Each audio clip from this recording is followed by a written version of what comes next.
Welcome, welcome, welcome. Hello, thank you for having me. You've got to hype up the room now as the last talk of the day. I saw that and I was like, wow, this is a big job.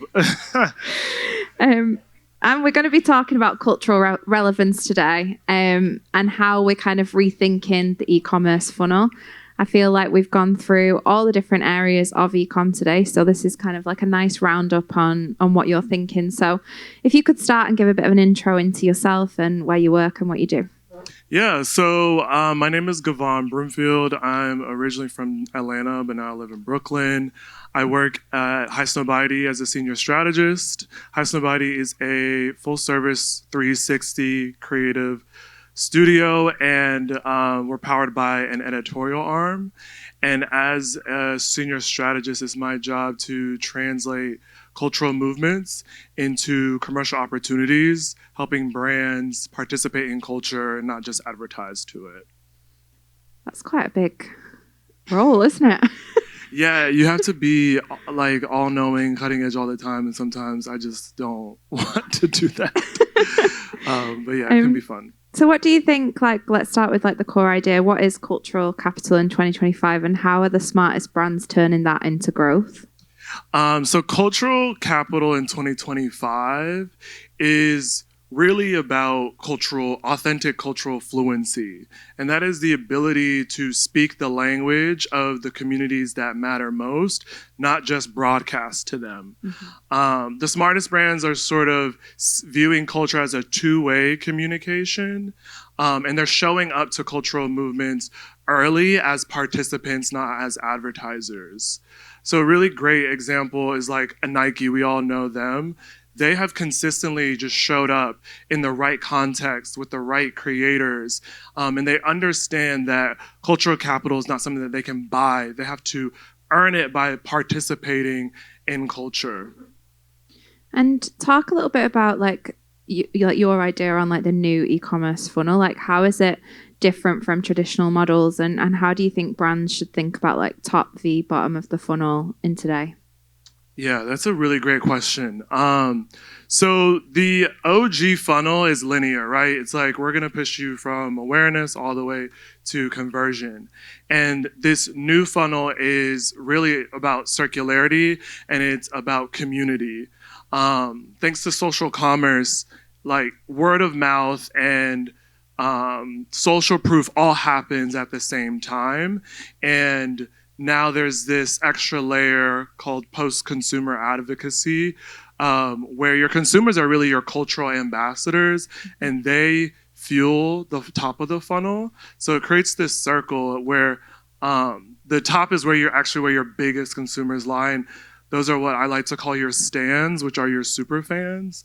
And you really, advertisers don't have, advertising costs a lot of money, and you don't have just endless amount of cash to throw at advertising. So you really want to prioritize people who are going to evangelize your brand, who want to endorse your brand, who want to talk about it.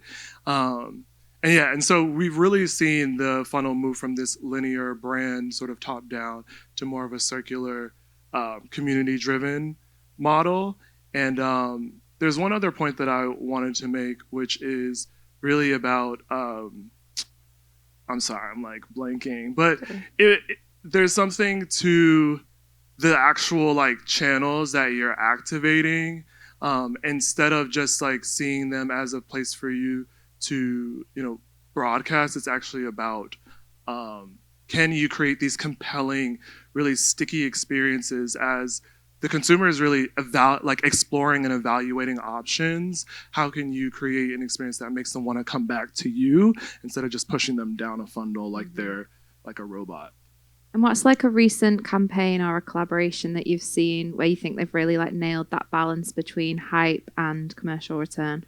So my favorite probably brand is a person. Her name is Beyonce. Oh yeah. She's everyone's favorite. I was gonna say, I'm pretty biased. So, she did a collaboration with Levi. It was a 4-part series talking about denim, and what I really loved about that collaboration was how inevitable it felt for that cultural story to happen. Beyonce is an American icon. Levi's is an American iconic brand. And at the moment, culturally, there was a big conversation around Western culture and Western aesthetic, largely driven by Beyonce's music. And the collaboration wasn't just like a cultural conversation. It was also commercially successful.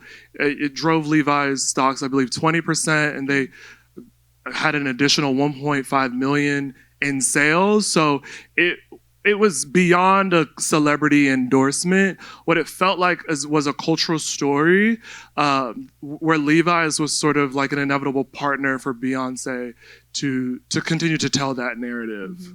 And kind of like reinvent the brand in a way. Like you see that quite often when there's celebrity endorsements and it may be a brand that you've forgotten about a little bit, or it's not as like as cool as what it once was. And I think having these celebrities as part of that is helping kind of like elevate them a little bit more as well, isn't it?